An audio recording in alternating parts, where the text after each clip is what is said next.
आज से एक सदी कबल जब चाइना में जलजला आया था तो लाखों लोग जो है वो मलबे तले दब गए और खाक का ढेर बने थे।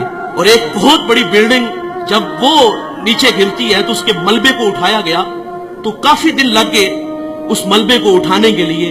लेकिन एक जगह देखा गया कि वो सिल थी, उसको उठाया तो नीचे एक छोटा सा बच्चा है और साथ एक खातून है और दोनों बेहोश हैं। उन्हें वहां से उठा के हॉस्पिटल ले आए और उस खातून को होश आई तो उससे लोगों ने सवाल किया कि हमने एक अजीब काम देखा है कि तेरे हाथों की उंगलियां जो थी वो जख्मी थी, सारा बदन तो तेरा महफूज है, तो तेरी ये 10 उंगलियां हैं ये सारी जख्मी थी, इसकी वजह क्या है? तो वो खातून कहती है कि ये मेरा बेटा 2 दिन तो मैं इसको अपने छाती का दूध पिलाती रही और जब दूध खुश्क हुआ तो मैं अपनी उंगली इसके मुंह में डालती, कभी अपनी जुबान इसके मुंह में डालती, क्योंकि जुबान भी कांटा बन चुकी थी। लेकिन ये बेटा खामोश नहीं होता था, रोता था और मुझसे इसका रोना देखा नहीं गया। और वो खातून कहती मैं अपनी उंगलियों को काटती, इसको चबाती और जब खून निकलता तो मैं अपने बेटे के मुंह में उंगली रख देती। और मैंने इतने दिन इस बेटे को अपना खून दे के इसकी जान बचाई है। और यार, माँ अपना खून देने के लिए भी तैयार है। माँ कितनी औलाद के लिए मेहनत करती है, सिलाई मशीन चला रही है, घर में फुटबॉल सी रही है और बूढ़ा बाप फैक्ट्रियों में धक्के खा रहा है।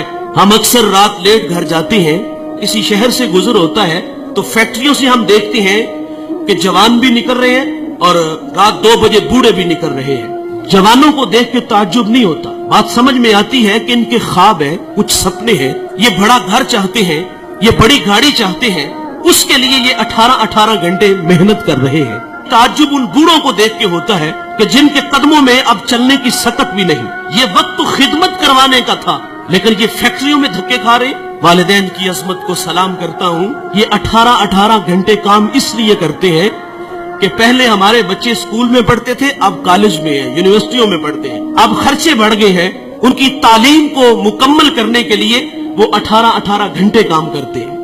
और उन बूढ़ों के पेशे नजर ये भी होता है कि हमने तो सारी जिंदगी मिस्त्रियों के पीछे दाबड़े उठाए, फैक्ट्रियों में धक्के खाए, कल को हमारी औलाद हमारी जगह पे न खड़ी हो। वो हमें आसूदा करने के लिए, आसूदगी देने के लिए खुद 18-18 घंटे काम कर रहे। लेकिन अफसोस, उन्होंने मेहनत से पाला, उन्होंने हमें माशरे में जीने के गुर सलीके दिए, हमें तालीम की दौलत से आरास्ता किया।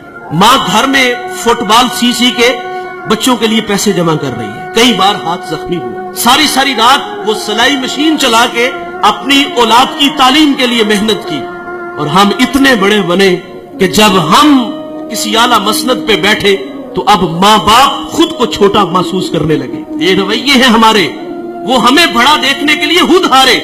मुझे सरे राह एक बूढ़ा मिला, वो चने भून रहा था तो मैं उसके पास रुक गया और उसका हाथ भी काम नहीं कर रहा था। मैंने कहा बाबा जी इस उम्र में भी काम करते हो? तो वो बूढ़ा मुझे कहता है कि मौलवी साहब मेरा पुत्र 14वीं क्लास में पढ़ता है। लेकिन सब अफसोस, हम बड़े बने तो माँ बाप खुद को छोटा महसूस करने लग गए।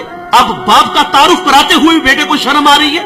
ओ भाई, तुम अल्लामा हो, तुम मुफ्ती हो, तुम बहुत बड़े पीर हो, तुम बहुत बड़े सियासतदान हो, पूरे जिले के तुम मालिक हो, लेकिन साहिब जब घर आया करो ना तो ये सारे स्टार, ये सारे एजाजात उतार के आया करो। जब घर में दाखिल हुआ करो तो वही 25 साल पुराना बबलू बन के आया करो। इमाम आजम अबू हनीफा रहमतुल्लाह अलैह, कितना बड़ा नाम है, आपके उस्ताद हमाद रहमतुल्लाह अलैह की मसनद पे बैठे हुए हैं, आपका फतवा चलता है और माँ इमाम आजम को वही बचपन का वो जो है वो भोला भाला बेटा समझती है। और माँ अक्सर कहती कि मुझे ये मसला दरकार है, ये मैंने मसला पूछना है, फला जगह एक बूढ़ा आलिम है, चलो उसके पास मसला पूछने चलते हैं। बेटा ये नहीं कहता माँ मैं खुद बहुत बड़ा आलिम हूँ। माँ ने कहा उस आलिम के पास जाना है तो इमाम आजम सवारी तैयार करते, माँ को उस पे बैठाते और खुद नुकेल पकड़ते और आगे आगे खुद चलते, उस आलिम के पास जाते, दस्तक देते, वो बाहर आते तो उसकी हया से निगाहें झुक जाती और कहा मेरी माँ ने आपसे कोई मसला पूछना है तो इनकी जरा रहनुमाई फरमाइए। वो मसला पूछती तो वो इमाम आजम से कहता कि इसका जवाब क्या है? आप इरशाद फरमाए।